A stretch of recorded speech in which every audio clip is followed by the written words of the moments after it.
Dear students, welcome back. मुझे पता है कि इस वीडियो के लिए कई कई कई मेरे स्टूडेंट वेट कर रहे होंगे, लेकिन इसको लाने में मैंने एक रात का वक्त लिया है। उसका कारण है कि मैं चाहता था मोस्ट ऑथेंटिक आपके सामने आए। इट इज इनक्रेडिबल दैट मेरे स्टूडेंट्स ने 71 क्वेश्चन के आसपास रिकॉल कर लिया and all questions are doubly verified. तो आप श्योर हो सकते हो। अब वैसे तो इस वीडियो का क्या मीनिंग है, लेकिन फिर भी हमारी ह्यूमन जो उत्सुकता होती है कि हम पहले हर चीज को जानना चाहते हैं, उसके लिए सुपर इंटरेस्टिंग हो जाती है। अदरवाइज तो 10-15 दिनों के बाद जो है आंसर की आ ही जानी है। तो हम बात कर रहे हैं, यदि आप सोच रहे हैं सर क्या बक बक कर रहे हैं, तो मैं बात कर रहा हूँ पॉल साइंस सेल्फ चैनल की, जिसके तहत ये एक सीरीज आती है memory recalled question analysis. Exam जैसी होती है, मेरे स्टूडेंट उनकी उनके मेहनत से मैंने बाद में नेम भी लिया है। यहाँ पे नावेद खान और निवेदिता का नाम मैं फिर से एक बार लेना चाहूंगा। तो उन्होंने भेजे हैं, और कई कई मेरे स्टूडेंट जो ग्रुप में हैं, उनकी मेहनत के बदौलत हम इस सीरीज को लाते हैं, आपको बताते हैं कि क्या पेपर आए थे जो अभी तक किसी को पता नहीं है, लेकिन मेमोरी से रिकॉल हुए हैं। आज हम डिस्कस कर रहे हैं सीयूईटी पीजी 2026, जो 11 मार्च को होता है, उसके मेमोरी रिकॉल। लेकिन मैं रोक नहीं पाया हूं, बहुत सारे एडिशनल इंफॉर्मेशन भी है। चलिए इस सुपर मजेदार क्वेश्चन एनालिसिस स्टार्ट करते हैं। तो पहले की क्वेश्चन आंसर का दौर करें शुरू। चलो, आपको बताना मेरा कर्तव्य है और आपका जानना अधिकार है कि यदि आप सीयूईटी पीजी के बाहर वाले कोई एग्जाम ले रहे हैं, जैसे कि जेएमआई है, साउ है, सिपेट है, एमयू है, सीपीजी, तो आपके पास एक गोल्डन अपॉर्चुनिटी के स्ट्रक्चर्ड वे में क्वेश्चन आंसर डिस्कशन के सिलसिले के साथ आप फोकस्ड वे में तैयारी कर सकें, एक कस्टमाइज वे में। तो इसके लिए एक ग्रुप मैं स्टार्ट कर रहा हूं। उसमें यदि आप ज्वाइन करना चाहते हैं तो अपना name, Telegram ID and mobile number और एग्जाम भी लिखें paulsciencehelp@gmail.com में। आप इसका भी फायदा उठा सकते हैं टिल 15 मार्च। अब आइए क्वेश्चन आंसर का दौर करते हैं शुरू। ये एनिमेटेड है, इसलिए आपको अलग अलग टाइम में अलग अलग दिखेंगे। एक जनरल ऑब्जर्वेशन मैं इस क्वेश्चन पे जरूर देना चाहूंगा, क्योंकि मेरे कई स्टूडेंट ने कहा कि सर ये पेपर बहुत इजी है, लेकिन जब मैं इसको एनालाइज कर रहा हूं, मेरा ये व्यू नहीं है। पेपर मॉडरेट है। Paper is not very easy, not very tough, it is moderate. NTA has done good job. और इसमें कट ऑफ तो चलिए लास्ट स्लाइड में डिस्कस करेंगे, लेकिन यहाँ पे मैं एक बात और बोल दूं कि ये क्वेश्चन वेरीफाइड है कि यही क्वेश्चन आए थे, लेकिन उसके जो ऑप्शंस हैं ये इम्पॉसिबल है याद करना, बहुत सारे में याद नहीं हुई है। और किस तरीके से क्वेश्चन फ्रेम था वो भी हो सकता है डिफरेंट हो, लेकिन ये क्वेश्चन आए थे, ये डबली वेरीफाइड है। विद दिस चलिए डिस्कस करते हैं, और लास्ट स्लाइड में हम लोग कट ऑफ भी डिस्कस करेंगे। फर्स्ट क्वेश्चन था NITI Aayog was established in which year. ये क्वेश्चन आसान होना चाहिए, लेकिन यदि 2014 दे दे और 2015 तो डिफिकल्ट होगा, लेकिन ऐसा नहीं था। स्टूडेंट का कहना था कि 2015 ही था सेपरेट जो हो सकता था। इसका आंसर है 2015। सही डेट है 1 जनवरी 2015, लेकिन वो पूछा भी नहीं गया था कि 1 जनवरी। ये प्लानिंग कमीशन का नया अवतार है, you all know. Who gave Saptang theory. Yes, इस टाइप के लड्डू क्वेश्चन पूछे जाते हैं और हर एग्जाम में रहते हैं, वी ऑल नो आंसर। ये है कौटिल्य। थर्ड क्वेश्चन था chronologically arrange the state reorganisation. Student का कहना था कि ये डिफिकल्ट नहीं था, क्योंकि जो एपी रिऑर्गेनाइजेशन एक्ट से जो तेलंगाना क्रिएट हुई थी, सबसे लास्ट में एक ही ऑप्शन था, वी ऑल नो 2014 में हुआ था। उत्तरांचल का जो नेम चेंज हुआ था उत्तराखंड, ये थोड़ा डिफिकल्ट है, लेकिन उसकी कोई जरूरत ही जानने की नहीं थी, क्योंकि इसी से हो गया था। ये 2006 में होता है।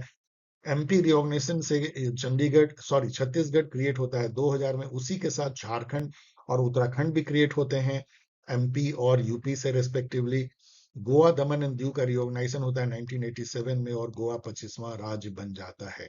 तो ये क्वेश्चन इतना मतलब देखने में डिफिकल्ट लगता है कि आपको ये सब पता नहीं है, लेकिन चूंकि एक ही ऑप्शन लास्ट में था तेलंगाना वाली, और उसी से क्रैक होता था, तो आप देख सकते हो कि ऑप्शंस कैसे अरेंज हैं। जैसे मुझे स्टूडेंट ने बताया कि मोस्ट ऑफ द मैचिंग में एक मैथ से जो है वो हो जाता था, इसके चलते ये पेपर थोड़ा आसान लगा है। इसी तरीके से क्रोनोलॉजी में एक कोई यदि आप जानते हो तो हो जाता था। कई स्टेटमेंट वाले में एक यदि आप एलिमिनेट कर दो तो हो जाता था। This paper was not easy because कि इसमें अच्छे क्वेश्चन नहीं थे। Question moderate to may be challenging भी थे, लेकिन जिस तरीके से ऑप्शन शायद अरेंज किया गया था वो स्टूडेंट को आसान लगा, इसलिए लोग इसको आसान कहते हैं। लेकिन ऐसा पेपर बहुत ट्रिकी होता है। चलिए कट ऑफ के टाइम में हम लोग बात करेंगे। फोर्थ क्वेश्चन देखिए, chronologically arrange the American president. यहाँ पे एक सुपर कंफ्यूजन था कि इसमें जॉर्ज बुश केवल लिखा हुआ था, जॉर्ज डब्ल्यू बुश शायद नहीं था। और आपको पता है कि उनके फादर, ये तो बुश जूनियर है, उनके फादर जॉर्ज H.W. बुश भी जो है प्रेसिडेंट रहे, और वो क्लिंटन से पहले आते हैं, और ये जूनियर जो है क्लिंटन के बाद आते हैं। That was a problem. इसके चलते स्टूडेंट काफी कंफ्यूज किए हैं। इस पर इनफैक्ट इसको चैलेंज भी किया जा सकता है। यदि हम ये माने कि ये जॉर्ज बुश बाद वाले हैं, जो मुझे लगता है कि सेटर ने ये समझ के दिया है, तो फिर इसका क्रम होगा जॉन एफ कैनेडी, जिनके टाइम में क्यूबन मिसाइल क्राइसिस हुआ था, उसके ठीक बाद उनकी तो हत्या हो गई थी, तो लिंकडन बी जॉनसन हो सकता है वाइस प्रेसिडेंट होंगे, वो बने होंगे। फिर रिचर्ड निक्सन, जिसके टाइम में बांग्लादेश वॉर होता है एंड ऑल, चाइना जो है वो शामिल होता है यूएन में, काफी कुछ होता है। हेनरी किसिंजर इसी के टाइम में थे। इंदिरा गांधी से इनका तानातानी हुआ था। क्लिंटन, जिनके साथ में कि हम लोग का बहुत अच्छा नाता था, कारगिल वॉर में उन्होंने एक तरह से मध्यस्थता जैसी भी की थी। जॉर्ज बुश, अब यहाँ पे कंफ्यूजन है, जिन्होंने वॉर ऑन टेररिज्म किया था, अफगानिस्तान पे चढ़ाई की थी, उन्हीं के टाइम में 9/11 हुआ था, यदि हम ये मान के चलें तो। फिफ्थ क्वेश्चन देखिए, chronologically arrange the UN secretary general. ये तो मैं सीधा इसका आंसर दे देता हूं, क्योंकि ये बहुत ही आसान था, और उसके पूछने का तरीका भी लाइक एंटोनियो गुटरेस, जो कि अभी के हैं, और मान लीजिए एक ही ऑप्शन में केवल ये हो तो किस टाइप का क्वेश्चन हो जाएगा। यूथ हंट एशिया के थे 50 से 60s में। कर्ट वाल्डाइम वाल्डाइम उसके बाद आए हैं। कोफी अनान के टाइम में एमडीजी होता है, मतलब 2000 में ये थे। एंटोनियो गुतरेस तो अभी के हैं। नेक्स्ट क्वेश्चन देखिए, मैच करना था इवेंट और ईयर को, तो ये सब थे ईरानियन रिवॉल्यूशन। चूंकि ईरान अभी न्यूज में है, तो इन्होंने पूछा, जो कि पूछना भी चाहिए था। 1979 में जो अभी तक चल रहा है, जो शाह को हटा करके वहां पे इस्लामिक रिपब्लिक बनाया गया, आयतुल्लाह खोमेनी। और वो खोमेनी नहीं थे जो मारे गए हैं, ये खैमेनी है, इसमें ध्यान दीजिएगा। सुप्रीम लीडर इनकी, जो जो ओरिजिनल सुप्रीम लीडर थे, उनकी डेथ 1989 में हो गई थी, 10 साल बाद। पिनोशेट जो है वो अमेरिका के हेल्प से, जो वहाँ साल्वादोर थे, जो कम्युनिस्ट रेजिम थी चिली में, उसको पलटते हैं अमेरिका के हेल्प से। याद रखिएगा, अमेरिका अभी ही केवल सत्ता परिवर्तन नहीं कर रहा है, लगातार करता रहा है, खास करके लैटिन अमेरिका में। तो अमेरिका नहीं चाहता था कि कम्युनिस्ट रेजिम हो।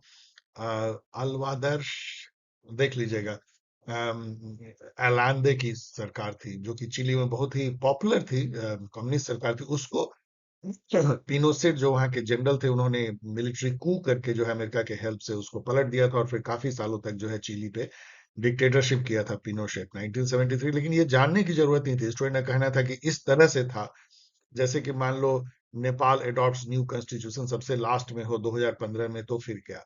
तो इस टाइप से मैचिंग था। या यूएसएसआर डिसॉल्व हुआ 1991 में, इसी से मैच कर जाता है, तो क्या। तो इस टाइप के क्वेश्चन जो है काफी आसान हो जाते हैं। देन एजुकेशन रीजन पे बहुत सारे क्वेश्चन थे। जो फर्स्ट क्वेश्चन में यहाँ दे रहा हूँ, the president of India nominates 12 member of the council of state. ये एकदम बिल्कुल सही स्टेटमेंट है, we all know. The method of representation of UTs in council of state is determined by the law of parliament. ये एकदम अलग बात है, ये एकदम एक अलग इशू है।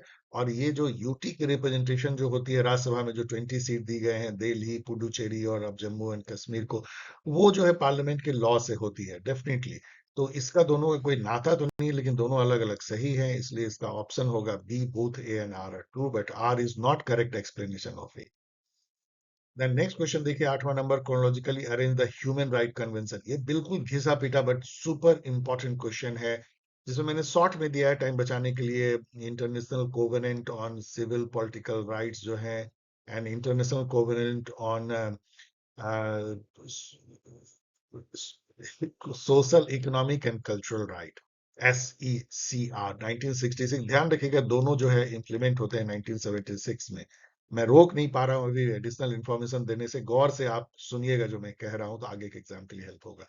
चाइल्ड राइट कन्वेंशन CRC 1989 की है, जो डिसेबल्ड पर्सन के लिए है CRPD, convention on right to people with disability. वो 2006 या 2007 भी कई जगह लिखा रहता है। और सेडाओ का फुल फॉर्म है convention on elimination of all discrimination against women, CEDAW 1979।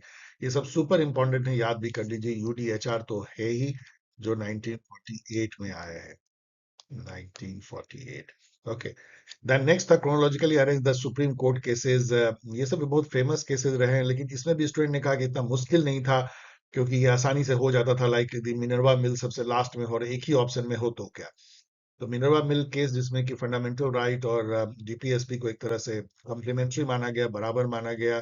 तो वो 1980 की है। Kesavananda Bharati case super important basic structure doctrine आती है। शंकरी प्रसाद केस, जिसमें कि ये कह दिया गया कि पार्लियामेंट को ऑलमोस्ट अनलिमिटेड राइट है, किसी भी पार्ट को, फंडामेंटल राइट को भी वो मॉडिफाई कर सकती है, जिसको पलट दिया था गोलकनाथ केस ने 1967 में। ए के गोपालन केस बहुत ही फेमस है, जिसमें सुप्रीम कोर्ट एक तरह से फंबल की थी। उस उन्होंने ये कह दिया था कि जो जो procedure as establish by law केवल हम देखेंगे जहां तक right to life and liberty का सवाल है, जबकि ड्यू प्रोसेस डॉक्ट्राइन को लाने में उनको 1978 मनिका गांधी केस तक इंतजार हम लोग को करना पड़ा। तो A K Gopalan case became very important 1950। Next question देखिए, who wrote subjection of women, super easy, we all know, लेकिन जेएस मिल हम कहते हैं, लेकिन उन्होंने अपने व्हाइट हैरियट टेलर के साथ लिखा था, ये हमेशा हमें याद रखना चाहिए। How many high court in India, ये अधिकतर बच्चे याद रखते हैं, कुछ लोग इसमें फंबल किए होंगे। 25 हाई कोर्ट इंडिया में है, और कुछ स्टेट के कॉमन हाई कोर्ट भी हैं, स्टेट यूटी मिला करके भी। एजर्सन है, the president can establish an inter state council, we all know कि आर्टिकल 263 के तहत प्रेसिडेंट, और उन्होंने किया है 1990 में फर्स्ट टाइम, जिसके चेयरपर्सन प्राइम मिनिस्टर होते हैं। The inter state council can inquire into and advise upon inter state dispute, of course ये बिल्कुल सही है, और ये इसको एक्सप्लेन भी करता है, इसीलिए ए इसका होगा। Both A and R true, and R is the correct explanation of A. Next question देखिए, 13 नंबर, एजर्सन है, the constitution was adopted on 26 November 1947, बिल्कुल गलत है, ये 1949 होगा। जब एक गलत हो जाता है तो आपका आंसर सीधा क्या होता है, A is correct, R is, A is incorrect, R is correct, तो आंसर हो जाता है डी सीधा।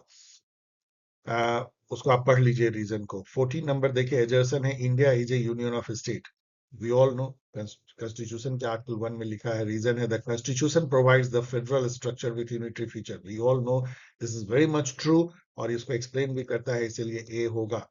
15 नंबर देखिए, एजर्सन है, Thomas Hobbes advocated for monarchy over aristocracy and democracy, उन्होंने कहा कि मोनार्की प्रेफर्ड है, वैसे कोई भी सॉवरेन पावर किसी भी फॉर्म में हो सकता है, वो डेमोक्रेसी हो सकती है, एरिस्टोक्रेसी हो सकती है, कमिटी हो सकती है, लेकिन मोनार्की फेवर्ड है, क्योंकि उन्होंने ये कहा कि self indulgence of one ruler is better than indulgence of many, मतलब कि एक रूलर यदि लोभी है तो उसके ग्रीड को पूरा किया जा सकता है, यदि इतने लोभी लोग हों जहां डेमोक्रेसी में, तो किसके किसके पेट भरोगे, तो सब जो है वो झोला भर लेंगे और जनता को कुछ मिलेगा नहीं, इसीलिए बेटर है कि चलो मोनार्की ही रखो।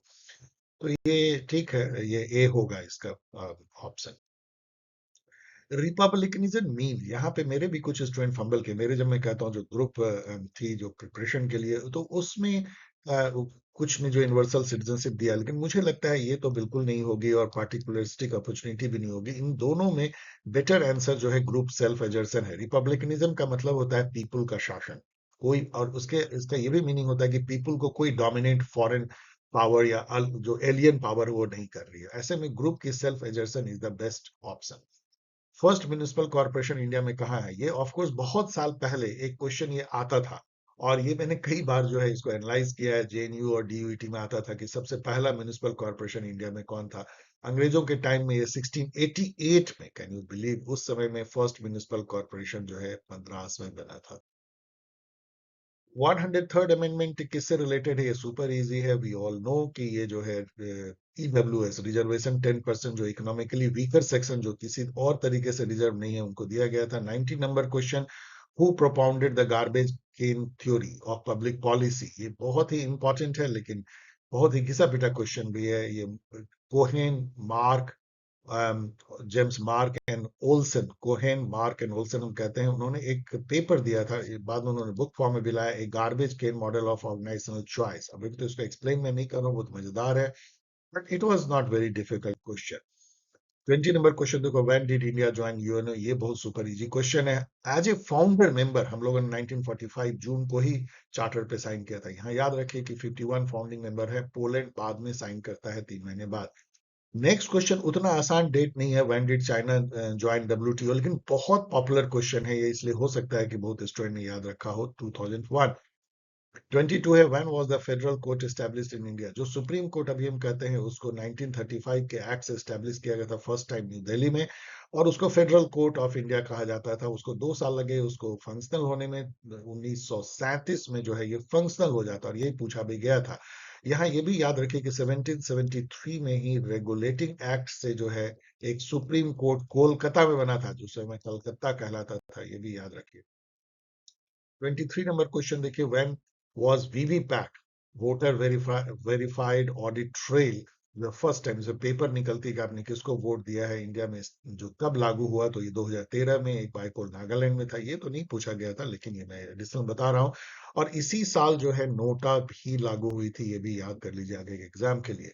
द सिक्स शेड्यूल स्टेट में कौन इसमें से नहीं है? सिक्स शेड्यूल स्टेट है असम, मेघालय, त्रिपुरा, मिजोरम। उसमें आप देख सकते हैं कि मिजोरम, इन्होंने जो है मेघालय को छोड़ दिया है, सिक्किम डाल दिया है, इसलिए ये सिक्किम सही है। मीडियम लेवल का क्वेश्चन। 25 में एडजर्सन था, IMF manages the international monetary system या stability of the monetary system, ऐसा कुछ था, बिल्कुल सही है। ये फॉरेन, ये लोन भी देती है, बैलेंस ऑफ पेमेंट होने पे फॉरेन एक्सचेंज में लोन देती है, जैसे अभी श्रीलंका और पाकिस्तान इन सबको लोन दिया है। Every country in the IMF has equal से नो, वहां पे कोटा सिस्टम है, वहां कोई डेमोक्रेसी नहीं है। जो जितना ज्यादा उसको फंड देती है लाइक यूएसए, उसको उतनी ही ज्यादा वोटिंग पावर है। इंडिया को ऑलमोस्ट 2.63% उसकी वोटिंग राइट है, क्योंकि इतना ही फंड हम देते हैं। So A is true but R is false, ये फॉल्स है। 26 देखिए, which article have 33% reservation for women in house of the people. ये बहुत ही अच्छा क्वेश्चन है, थोड़ा डिफिकल्ट भी हो सकता है, क्योंकि नारी शक्ति वंदन अधिनियम से जो है कुछ नए आर्टिकल इसमें इंसर्ट किए गए, जिससे कि वुमेन को 33% देने का वादा किया गया, अभी तक दिया नहीं गया है। और वो वादा है आर्टिकल 330A में, हाउस ऑफ पीपल के लिए। तो यहाँ ये भी जान लीजिए कि 332A में जो है वादा किया गया है स्टेट लेजिस्लेटिव असेंबली में देने का, और 239AA में वादा किया गया है दिल्ली लेजिस्लेटिव असेंबली में देने का। यहाँ बहुत क्यूरियस है कि पुडुचेरी में नहीं दिया गया है। यहाँ ये भी क्यूरियस है कि ना तो राज्यसभा में और ना ही लेजिस्लेटिव काउंसिल में दिया गया है। ध्यान रखें, बस यही तीन में दिया गया है वुमेन को। अब ये लागू जो होगी वो 26 के बाद जो सेंसस होगी, उसके बाद जो डिलिमिटेशन होगी, तब ये लागू होगी। 27 नंबर क्वेश्चन देखिए, no one deserves his greater natural capacity nor merits a more favourable starting place in society. ये क्वेश्चन कठिन हो सकता है, लेकिन मैंने अपने ग्रुप में इसको डिस्कस किया था। ये बहुत फेमस जो है थॉट जॉन रॉल का है, जहां पे कि वो नेचुरल टैलेंट और मेरिट को नेचुरल लॉटरी बोलते हैं, और कहते हैं उसके बेसिस पे आपको कोई फेवर सोसाइटी में नहीं मिलना चाहिए। हाँ, यदि आपका सोशल बैड लक है कि आप किस परिवार में पैदा हुए हैं, कोई कास्ट में, उस तरीके से आप पिछड़े रह गए हैं, तो फिर डिफरेंस प्रिंसिपल से आपको जो है you will be taken care of, but not कि आप नेचुरल लक होने पे आपको आगे रखा जाएगा। John Rawls. Virtue is caste freedom and morality is caste bound. Caste के बारे में इतनी तीखी टिप्पणी करने वाले एक ही थिंकर हो सकते हैं, अंबेडकर, इसलिए it was easy. Frontiers of justice किसने लिखा है? ये क्वेश्चन डिफिकल्ट हो सकता है, लेकिन कई स्टूडेंट ने इसको पकड़ लिया था, ये मार्था नॉसबॉम ने लिखा था। Which thinker said that the global divide between global rich and global poor is due to global institutional order? ये भी कई स्टूडेंट ने पकड़ लिया था, क्योंकि थॉमस पॉग जो है वो इतने फेमस हैं, उन्होंने ये बात कई बार कही है कि ग्लोबल इंस्टीट्यूशनल ऑर्डर ही जो है वो जड़ है इनइक्वलिटी की, और पुअर को पुअर रखने के लिए और रिच को और रिच बनाने के लिए। What was the central theme of Betty Friedman's feminine mystic? In fact ये जो बुक है वो सेकेंड वेव फेमिनिज्म की one of the major book है, केट मिलेट के सेक्सुअल पॉलिटिक्स के साथ, और second second sex, okay, Simone de Beauvoir की जो बुक है सेकंड सेक्स है, देख लीजिएगा। उसके साथ ये जो है one of the foundational book of second wave और रेडिकल फेमिनिज्म है। इसमें बेसिकली बेटी फ्रेडमैन जो है वो रिव्यू करते हैं कि वुमेन्स का जो fulfilment lies only in domestic role, मतलब वुमेन जो, ये यूएस के सेकंड वर्ल्ड वॉर के बाद जो यूएस ब्यूटीफुल वर्ल्ड बन रहा था, लेकिन उसमें औरतों के प्रॉब्लम को भुला दिया गया। वो बहुत फेमसली कहती हैं, the problem that has no name. मतलब अमेरिका को कोई चिंता ही नहीं है कि वुमेन जो है घर के दायरे में दबी कुचली हुई बिना राइट्स के हैं, इसका कोई भी उनको फिक्र नहीं है। The problem that has no. यहाँ पे देखिए, अरेंज इन ऑर्डर, तो ये जो है ये भी आसान था, क्योंकि इस तरह से क्वेश्चन था कि आसानी से हो जाता था। सीटो जो है सेंटो दोनों 1954 में कोल्ड वॉर की नाटो के बाद यूएस जो है इस तरह की सेटअप करता है एशिया में, पाकिस्तान उसको ज्वाइन करता है। इंडो सोवियत ट्रीटी अगस्त 1971 में होती है, बांग्लादेश वॉर के पहले। बांग्लादेश वॉर नवंबर दिसंबर 1971 में उसके बाद होती है। लिबरेशन वॉर, इंडिया का फर्स्ट न्यूक्लियर टेस्ट 1974 पोखरान में होता है। स्माइलिंग बुद्धा याद रखिएगा कोड नेम। शिमला एग्रीमेंट जो है 1972 में बांग्लादेश लिबरेशन वॉर के बाद होती है, आप अरेंज कर सकते हैं। अंटार्कटिक ट्रीटी द फर्स्ट एक तरह से इन्वायरमेंटल ट्रीटी 1959, यूएन क्लोज 1982, जो सी ऑफ लॉ जिसको अभी स्टेट ऑफ हॉर्मुज में पूरा खत्म कर दिया गया है। इनफैक्ट यूएस ने तो बहुत चीज उसको तोड़ा भी है, जैसे हमारे हिंद महासागर में जहाज को डुबाना ईरान का। बर्टलैंड कमीशन जो है 1987 में आती है, इसी से सस्टेनेबल डेवलपमेंट टर्म जो है क्वाइन होता है। UN conference on environment and development generally 1992 के रियो समिट को कहते हैं। यहाँ आप कंफ्यूज कर सकते हैं UN conference on human environment जो स्टॉकहोम कॉन्फ्रेंस को कहते हैं 1972। आप रियो समिट को +20 स्टॉकहोम भी कह सकते हैं। पेरिस एग्रीमेंट जो है जनरली क्लाइमेट के कॉन्टेक्स्ट में जो है 2015 में जो पेरिस क्लाइमेट अकॉर्ड हुआ था उसको कहते हैं। यहाँ पे एजर्सन, सॉरी कि ये थोड़ा गंदा हो गया है। Rio Earth summit 1992 was a conference on environment and climate change, of course, जो यहाँ पे आप देख सकते हैं। और क्योटो डिक्लेरेशन निगोशिएशन 1997 में होता है, is considered to be the most important agreement on climate change. तो ये दोनों सही है, लेकिन दोनों एक दूसरे को एक्सप्लेन तो करता नहीं, दोनों अलग अलग फैक्ट हैं, तो बी इसका होना चाहिए। 34 देखिए, व्हाट इज मीन्ड बाय गया हाइपोथेसिस। जेम्स लवलॉक देते हैं गया हाइपोथेसिस ये कहते हुए कि अर्थ जो है एक लिविंग ऑर्गेनिज्म है जो कि इंटरेक्ट करती है अपने लिविंग और नॉन लिविंग जो उससे जुड़े हुए हैं, एटमॉस्फेयर, हवा, पानी, जीव जंतु, to make a self regulating system जो खुद अपने को इक्विलिब्रियम मेंटेन करती है और सुटेबल फॉर लाइफ बनाए रखती है। How did Aristotle mean to prevent revolution, ये सब थोड़ा डिफिकल्ट क्वेश्चन हो जाता है। बहुत सारे तरीके बताते हैं उनके लिए। रिवॉल्यूशन इज वायलेंट चेंज और चेंज ऑफ कॉन्स्टिट्यूशन और फॉर्म ऑफ गवर्नमेंट। उसको यदि आपको स्टेबिलिटी रखनी है इसमें, तो वन, उनका कहना है कि लोगों में ये भावना जगाएं कि रूल ऑफ लॉ चले, मतलब कि कानून को माने। तो ये इसका सही था। अरेंज इन क्रोनोलॉजिकल ऑर्डर, तो कम्युनिज्म ऑफ वायु आपको पता है प्लेटो से आता है, तो ये तो उससे पहले क्या हो सकता है। Theory of two sword medieval काल में आती है। थ्योरी ऑफ टू सॉर्ड का मतलब ये होता है कि आपको चर्च जो है वो रिलीजियस ऑथोरिटी के अंदर रहना है और एक टेम्पोरल ऑथोरिटी जो किंग का या एम्परर का है। तो इसको थ्योरी ऑफ टू सोर्ड्स कहा गया, मतलब ह्यूमन को दो ऑथोरिटी गाइड करती है। मेडिवल काल, जनरल विल आपको पता है रूसो से आता है, तो ये तो मॉडर्न काल में। डिक्टेटरशिप प्रोलेटरिएट मार्क्स से आता है, तो उसके बाद आएगा मार्क्स। और बिहेवियरलिज्म तो 1950s में आता है, तो ये पूरा अरेंज्ड है। आइडेंटिफाई द थ्री जनरल या pure political culture propagated by Albert and Verba, उन्होंने बुक लिखा था सिविक कल्चर 1963, जिसमें उन्होंने three pure type political culture को आइडेंटिफाई किया था, पार्टिसिपेंट, सब्जेक्ट एंड पैरोकियल। एक क्वेश्चन पूछा गया था, who was election commissioner for 1950 to 58, 8 साल तक, इनफैक्ट सबसे ज्यादा समय तक मुझे लगता है चीफ इलेक्शन कमिश्नर रहे होंगे उस समय। इलेक्शन कमिश्नर भी उनको कहते होंगे, Sukumar Sen, first chief election commissioner of India. एजर्सन है Edmund Burke was critic of the French revolution, definitely, क्योंकि उन्होंने बुक लिखा था reflection on the French revolution. बहुत ही ट्रेंचर क्रिटिक थे वो, कंजर्वेटिव थे, और फ्रेंच रिवॉल्यूशन तो कंजर्वेटिज्म के अगेंस्ट था, उन्होंने उसकी बुराई की थी। Thomas Paine's right of man was a critic of Rousseau, not at all. Rousseau जो है लिबर्टी के पक्षधर थे, और राइट ऑफ मैन भी लिबर्टी की बात करता है। In fact right of man by Thomas pen जो है वो जो बुर्क की जो बुक थी फ्रेंच रिवॉल्यूशन उसके अगेंस्ट में था। So A is true but R is false. 40 number question देखिए, sequentially arrange the article as they appear in the constitution. तो ये आसान था, क्योंकि आपको पता है कि इक्वलिटी बिफोर लॉ आर्टिकल 14 में है, right to life and liberty 21 में है, right to freedom of conscience and religion जो राइट टू रिलीजन जो कह लीजिए आर्टिकल 25 में है। कॉन्स्टिट्यूशनल रेमेडी आर्टिकल 32 में, जिसके तहत आप रिट पिटीशन दायर कर सकते हैं यदि आपका फंडामेंटल राइट इन्फ्रिंज हो रहा है। Separation of executive judiciary article 50 में आप अरेंज कर सकते हैं। आसान, लेकिन नहीं भी आसान कुछ लोगों के लिए। Which is not the UN organ, तो यूएन ऑर्गन इसमें से सभी हैं, लेकिन अब ये दोनों तो नहीं हो सकते ना, ये तीनों तो हैं। 6 हैं यहाँ पे, जो नहीं है वो ट्रस्टीशिप काउंसिल यहाँ पे नहीं है, इंटरनेशनल कोर्ट ऑफ जस्टिस यहाँ पे नहीं दिख रहा है, और जनरल असेंबली सेक्रेटरी काउंसिल को सॉक है, और कौन से हैं, द सेक्रेटरीट, वो यहाँ पे नहीं दिख रहा है। लेकिन ये दोनों जो है नहीं है, तो दो ऑप्शन इसमें इनकरेक्ट थे। 42 देखिए, यूएनडीपी मतलब यूनाइटेड नेशन डेवलपमेंट प्रोग्राम, और कुछ कल्चर फंड करके था, मैं यहाँ पे शायद अब मुझे याद आ रहा है, कल्चर फंड, तो ऐसा भी तो कुछ था नहीं, कोई ऐसा ऑर्गन तो है नहीं कि ये भी था। हु रोट हिंदू पद परसाई, ऐसा ये क्वेश्चन नहीं था। इनफैक्ट स्टूडेंट ने मुझे बताया कि सर 4 थिंकर को मैच थे, उसमें से लिखा था केवल एक करेक्ट है, कौन सा करेक्ट है? और यदि हम जानते हैं ये बात कि हिंदू पद पातशाही सावरकर जी ने लिखा, उसी से मैच हो जाता था क्योंकि एक ही में ये था।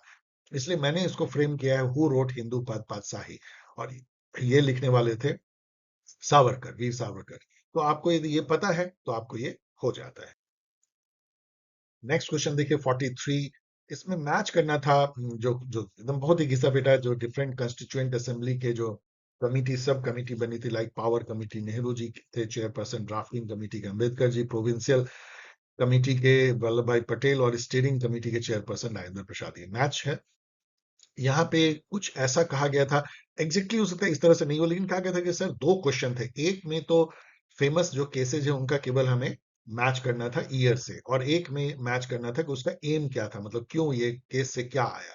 तो यहाँ मैंने दोनों दे दिया। केशवानंदा भारती से बेसिक स्ट्रक्चर डॉक्ट्राइन आता है 1973 में। Shah Bano case was very famous, Rajiv Gandhi ji के टाइम में आया था, जिसमें कि मुस्लिम जो औरत है उस पे पर्सनल लॉ के अनुसार तो उनको मेंटेनेंस नहीं मिलता, महर की राशि मिलती, लेकिन जो इंडियन पेनल कोड की जो धारा थी आईपीसी सेक्शन 25, उसमें मेंटेनेंस मिलने की बात सुप्रीम कोर्ट ने कही कि चाहे मुस्लिम हो चाहे हिंदू, सबको मेंटेनेंस उनके हस्बैंड से मिलना चाहिए।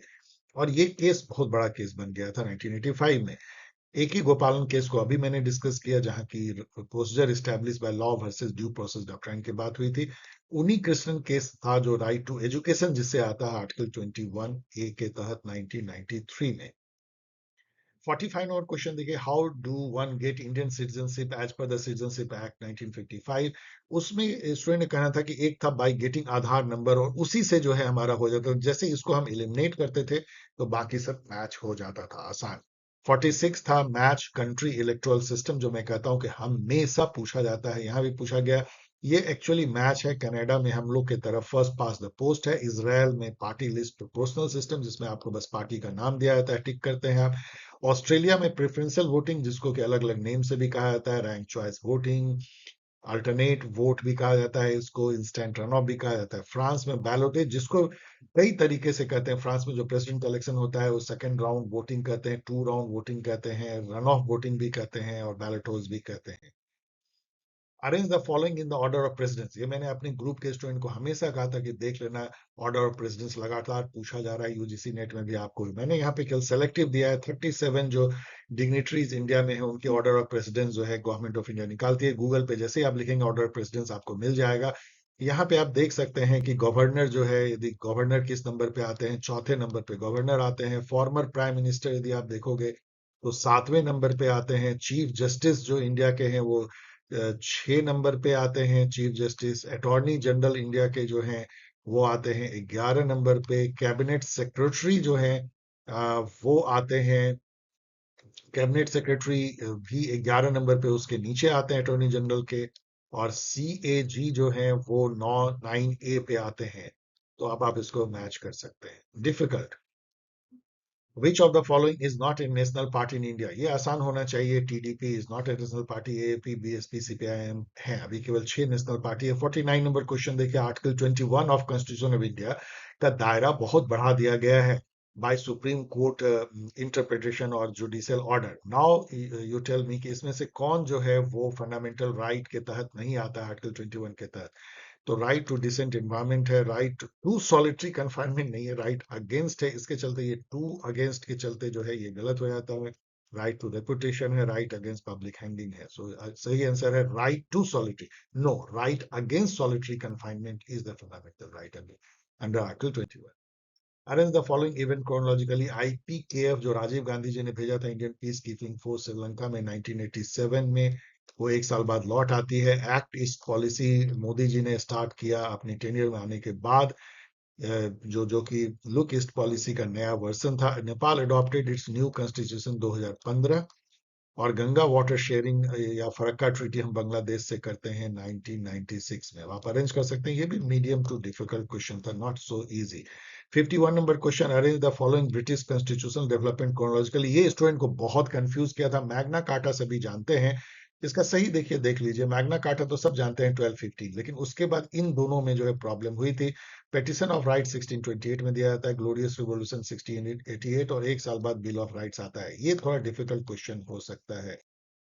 Match the following constitutional feature with the countries from which they were borrowed. तो judicial review we all know कि यूएसए से लिया गया है, रूल ऑफ लॉ यूके से, ज्वाइंट सिटिंग ऑस्ट्रेलिया से। तो मुझे लगता है process establish by law by default Japan से लिया गया होगा। एक बार चेक कर लीजिएगा, मैं थोड़ा आपको कह रहा हूँ, मैं मेमोरी से बोल रहा हूँ। मैच बुक ऑथर थिंकर, इसमें एक तो डेफिनेटली छूट गया है, लेकिन तीन स्टूडेंट ने बताया कि सर ऐसा था, स्टेट एंड रिवॉल्यूशन लेनिन से मैच करने से ये क्रैक हो जाता था। Sphere of justice Michael Walzer है, liberation and limits of justice Michael sandal.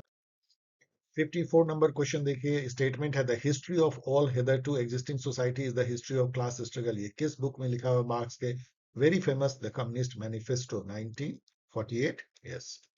एजर्सन and IMF help negotiate the Indus water treaty between India and Pakistan. आपका आंख चमक जाना चाहिए, ये वर्ल्ड बैंक है, आईएमएफ नहीं है। और जैसे ये गलत होता है, इसका मतलब क्या है? आंसर होगा A is false, R is true.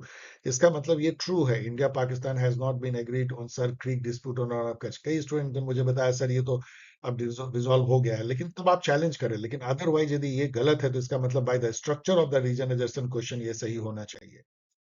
56 देखिए, which of the following is the fundamental duties under 51A। ये भी बहुत अब घिसा पिटा क्वेश्चन हो गया है। 11 ड्यूटी में से कोई एक छुपा के दे दिया था, कौन सा नहीं है? इसमें जो है राइट टू न्यूट्रिशन दे दिया गया था, जो कि नहीं है। और इसको, इसके अलावा इंटरनेशनल पीस एंड सिक्योरिटी भी नहीं था, शायद दो इसमें रहना था। ये तीन तो है। इजी क्वेश्चन था। Chronologically arrange the following concept 57। ये जो कॉन्सेप्ट है, वी ऑल नो कि, चलिए ये तो सॉरी कि ये दूसरी बार आ गया है, तो रिपीट हो गया, छोड़ दीजिए। 58 number, India and Pakistan signed the agreement on prohibition of attack against nuclear installation and facilities in। ये बहुत फेमस है, बेनजीर भुट्टो और राजीव गांधी जी के बीच में होता कि कोई गलती से कोई न्यूक्लियर वॉर ना हो जाए, उसके लिए एग्रीमेंट हुई थी 1988 में। Arrange the following India related event chronologically. Soviet treaty of friendship, ये भी जो है अभी हम लोगों ने देख लिया है, तो ये भी मुझे लगता है रिपीटेड है। पहले वाला देख लीजिए। Match the following regional organisation with year of formation. तो सार्क जो है वी ऑल नो कि 1925, आसियान 1967, बांडुंग सही है, और मैस्ट्रिक टीटी भी सही है, जिसे यूरोपियन यूनियन बनती है। बांडुंग जो है प्रीकर्सर कॉन्फ्रेंस है for NAM. 61 which of the following is a feature of new right view of democracy. New right मतलब लिबर्टेरियन, जो कि फ्री मार्केट की बात करते हैं, मिनिमल स्टेट की बात करते हैं। सो प्रमोशन ऑफ फ्री मार्केट था, इसीलिए यही होगा। बाकी वेलफेयर स्टेट को बिल्कुल नहीं मानते वो, और interventionist state, no no new right. Which of the following is not a function of political party. इसमें जो है कुछ यहाँ पे मेरे स्टूडेंट को काफी प्रॉब्लम, वो कहते सर इंटरेस्ट डिसएग्रीगेशन था, तो ये तो कभी होगा नहीं। यदि ऐसा था तो ये बिल्कुल नहीं होगा, क्योंकि इंटरेस्ट एग्रीगेशन ना कि डिसएग्रीगेशन। लेकिन इलीट फॉर्मेशन भी मुझे नहीं लगता कि ये पार्ट है, ये फंक्शन है पॉलिटिकल पार्टी का, इलीट फॉर्मेशन। लेकिन हो सकता है, क्योंकि पॉलिटिकल लीडरशिप जो है एक इलीट लीडरशिप होती है, तो ये हो सकता है। ज्यादा चांस है कि इंटरेस्ट डिसएग्रीगेशन यदि होगा तो वही गलत होगा, फिर भी चेक कर लेना। बुक ऑन इकोलॉजी ऑथर, ऐसा मैच करना था। इसमें मैंने एक तो दे दिया है डेथ ऑफ नेचर, जो अलग क्वेश्चन था, इसलिए एक क्वेश्चन अलग था, कैरोलिन मर्चेंट का कुछ पूछा गया था, उससे मैच हो जाता था। लेकिन स्मॉल इज ब्यूटीफुल था, ट्रेजेडी ऑफ कॉमन्स था, और इकोलॉजी ऑफ फ्रीडम था। इसमें स्टूडेंट ने कहा कि इकोलॉजी ऑफ फ्रीडम यदि कोई जानता है तो उसी से ये मैच हो जाता था। तो इससे दो क्वेश्चन बन रहे थे, ध्यान रखना है। 64 नंबर क्वेश्चन देखिए, Hobbes sovereignty justified which of the following. इसमें चार ऑप्शन थे, लेकिन जो सबसे सही ऑप्शन लगता था, एब्सोल्यूट मोनार्किज्म को समर्थन करता हुआ दिखता है। Chronologically arrange the following events related to cold war. इसमें याल्टा कॉन्फ्रेंस आया था, जो फरवरी 1945 में होती है। याल्टा यूक्रेन में, पोस्टडम जर्मनी में है, ये जुलाई अगस्त 1945 में होती है। ट्रूमैन डॉक्ट्रिन 1947, और नाटो स्टैब्लिश होता है 1949 में। आसान से मीडियम से आसान। Which is considered as the beginning of the international state system, Westphalia peace treaty या वेस्ट ट्रीटी ऑफ वेस्टफेलिया। ये बहुत ही कॉमन क्वेश्चन है, ये भी पूछा गया था। 67 देखो, the concept of heterosexual matrix is associated with.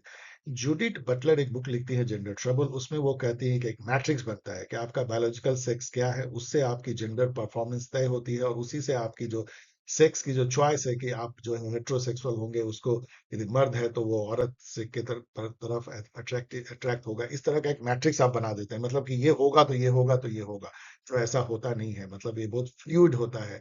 Sex भी जो है वेल डिफाइंड, बहुत सारे सेक्स है मेल और फीमेल के अलावा, लाइक दिस। ये वो बात कहती हैं जूडिथ बटलर अपनी बुक जेंडर ट्रबल में, जो कि पोस्ट मॉडर्निस्ट व्यू है फेमिनिस्ट। मैच करना था item provision part of the constitution. Election election जो है वी ऑल नो कि पार्ट 15 में है, ट्रिब्यूनल्स जो है पार्ट 14 में, इमरजेंसी पार्ट 18 और पंचायत एंड कोऑपरेटिव पार्ट 9 में। 69 नंबर क्वेश्चन देखो, which is the correct sequence words term in preamble. ये पूछा गया था सबसे पहले वी द पीपल, फिर जस्टिस आता है, लिबर्टी इक्वलिटी फ्रेटर्निटी, इसको तो याद ही कर लो हमेशा के लिए। Which is not A feature of Indian parliamentary system, इसमें चार पांच थे, बहुत आसान था क्योंकि एक उसमें दे देगा था रियल पावर टू प्रेसिडेंट, इस टाइप की कुछ बात थी कि प्रेसिडेंट को पावर है, ऐसा तो आपको पता ही है, नॉमिनल हेड होते हैं, उनको कोई खास पावर होती नहीं है, रियल पावर प्राइम मिनिस्टर के पास होती है, इसलिए पार्लियामेंट्री सिस्टम है। 71 नंबर क्वेश्चन देखे, how many are correctly match, तो राइट टू वर्क, इस उन्होंने क्या किया था, कुछ गलत फलत मैच कर दिया था। लाइक राइट टू वर्क जो है ये डीपीएसपी है, लेकिन फंडामेंटल राइट कर दिया था इसको। Right to privacy fundamental right है तो उसको डीपीएसपी कर दिया था। यूसीसी जो है वो डीपीएसपी है तो फंडामेंटल ड्यूटी कर दिया था। एक ही इसमें सही था, तो चलिए इस टाइप के थे जो कि बहुत आसान था। Which of the following is same as alternate vote, ये भी क्वेश्चन पूछा गया था कि अल्टरनेट वोट गोज विथ, तो अल्टरनेट वोट का दूसरा नाम है प्रेफरेंशियल वोटिंग, जिसमें कि कैंडिडेट जो है वो चॉइस देते हैं, 1 2 3 ऐसे रैंक चॉइस कर देते हैं। उसकी काउंटिंग जो है एसटीबी की तरह ही होती है, लेकिन एक ही कैंडिडेट विनर होता है, और ये मेजोरिटेरियन सिस्टम है, एसटीबी प्रोपोर्शनल रिप्रेजेंटेशन है, दोनों में ध्यान रखिएगा डिफरेंस। 73 देखिए, eudaimonia can be match to, in fact ये क्वेश्चन ऐसा नहीं था, उसमें ऐसा था कि प्लेटो का कोई कॉन्सेप्ट था, एरिस्टोटल का जो है यूडेमोनिया था, लेकिन एरिस्टोटल के यूडेमोनिया मैच करते ही वो क्वेश्चन क्रैक हो जाता था। इससे अधिक मेरे स्टूडेंट याद नहीं कर पाए, इसलिए मैंने दे दिया eudaimonia can be match to Aristotle. Dear student, आप समझ सकते हैं दो क्वेश्चन जो है वो यहाँ पे आपने देखा कि वो डुप्लीकेट था, तो उसको माइनस कर दे तो 71 क्वेश्चन हमारे स्टूडेंट ने रिकॉल कर लिया, which is tremendous, tremendous, almost all question, और सब ये वेरीफाइड है, ये भी याद रखिएगा। Of course not in the way which they have come, they have appeared, लेकिन ये बातें थी, और मोस्ट ऑफ देम तो जैसे था वैसे ही है, केवल ऑप्शंस पूरी 100% तो रिकॉल हो नहीं सकती है। अब आइए, आपके मन में होगा उत्सुकता की कट ऑफ क्या जाएगा। पहले तो मुझे लगता है कि हमें इतना बेताब नहीं होना चाहिए, भूल जाना चाहिए एग्जाम के बाद इन सब चीजों को, लेकिन एक ह्यूमन टेंडेंसी होती है उत्सुकता की, सर बता दें क्या कट ऑफ है, क्योंकि 10 दिन बाद तो फिर एक्चुअल पेपर आ जाना है, उस दिन भी कट ऑफ में बताऊंगा उसके ऑप्शंस को देख के। लेकिन मुझे ऐसा लगता है कि पेपर इजी टू मीडियम था, मतलब ये पेपर मॉडरेट था, पहला मेरा ये कहना है, it was not super easy. तो इसका कट ऑफ जो है वो मुझे लगता है जेएनयू के लिए 250 के ऊपर प्लस मिल जाएगा, जनरल में बात कर रहा हूं। अब इसी में यदि आप थोड़ा घटा दें तो डीयू जो है वो 220 प्लस, या आप ऐसे रख लीजिए, यहां लिख देता हूं जेएनयू फर्स्ट, जो मेरा इंप्रेशन, इस पर ज्यादा वैल्यू मत दीजिए क्योंकि अभी मैंने ऑप्शंस भी नहीं देखे हैं। 250 प्लस डीयू, आप इसको 230 प्लस कर दीजिए, and BHU same 230 plus, HCU Hyderabad 230 plus, and PU maybe 220 plus। ये जो है जनरल का कट ऑफ जा सकता है, बट अगेन मैं बोलूंगा कि let me first check the options, options कैसे थे उसके बाद। लेकिन एक मैं कहूंगा, kudos to NTA this time, they have set a very good paper। ये पेपर ऐसा है कि बच्चे मुस्कुरा के निकलेंगे चाहे वो कैसा भी परफॉर्म करे, और ये होना चाहिए, बच्चे मेहनत करते हैं 4-5 महीने, और उनको उठपटांग सवाल पूछ करके, उनको हरास करके, मेंटली पर्टर्ब करके कोई फायदा नहीं है। ये क्वेश्चन ऐसा है जिसमें कि जिन्होंने अच्छे से प्रिपेयर किया होगा उनको बहुत मजा आएगा। So congratulations NTA you. Okay dear student, thanks for watching. यदि आपको ये वीडियो पसंद आया हो तो आप इसको शेयर करें, लाइक करें, सब्सक्राइब करें, कमेंट करें, और यदि आप आगे जर्नी जारी रखना चाहते हैं मेरे साथ, क्वेश्चन आंसर के सिलसिले के साथ, डिस्कशन के साथ, और प्रिपरेशन एक स्ट्रक्चर्ड वे में ग्रुप में करने को, और यदि आप साउ दे रहे हैं, जीएमआई दे रहे हैं, एमयू दे रहे हैं, सीपेट उड़ीसा दे रहे हैं, सीपीजी या कोई भी और एग्जाम दे रहे हैं जो सीयूटी पीजी के बाहर है, तो आपके पास गोल्डन अपॉर्चुनिटी है एक बैच ज्वाइन करने का, जो मैं कोशिश करूंगा उसको बेस्ट वे में चलाने की। आप रजिस्टर कर सकते हैं, अपना name, Telegram ID, mobile number, और एग्जाम भी लिखें, क्योंकि मुझे ये पता करना है किस एग्जाम के लिए आप आ रहे हैं। इस आईडी पे भेजें, paulsciencehelp@gmail.com। 15 मार्च तक registration with early bird discount जो है वो खुली हुई है, उसके बाद भी आप इसमें ज्वाइन कर सकते हैं। इस तरीके से आप मुझसे मिल सकते हैं, बातें कर सकते हैं, आप अपने सवाल पूछ सकते हैं। मैं हमेशा कोशिश करता हूं आपके प्रश्नों के जवाब देने का। मिलेंगे किसी एक और वीडियो के साथ। जिन लोगों ने सीयूईटी पीजी के लिए तैयारी की इतनी अच्छी और एग्जाम दिया, उन सबको बहुत बहुत बधाई। एक ही सलाह, just shut up your brain from all what people are saying, move ahead in life, आगे बढ़ो, पीछे मत देखो। जब आंसर की आएगा उस दिन फिर डिस्कस करना, इस बीच में नई बातें सीखो। नए जेन एआई को कैसे यूज करें, दुनिया में क्या हो रही है, पीजी के लिए क्या रिक्वायरमेंट होती है, आगे लाइफ में कैसे करना है, कुछ नई knowledge, new PY QA video देखो, नए ज्ञान प्राप्त करो, नए तरीके से लाइफ को ऑर्गेनाइज करो, नॉट कि उसी में उलझे रहो कि क्या क्वेश्चन आया था क्या था। ओके, चलो मिलते हैं एक और वीडियो में, तब तक के लिए टेक केयर, बाय।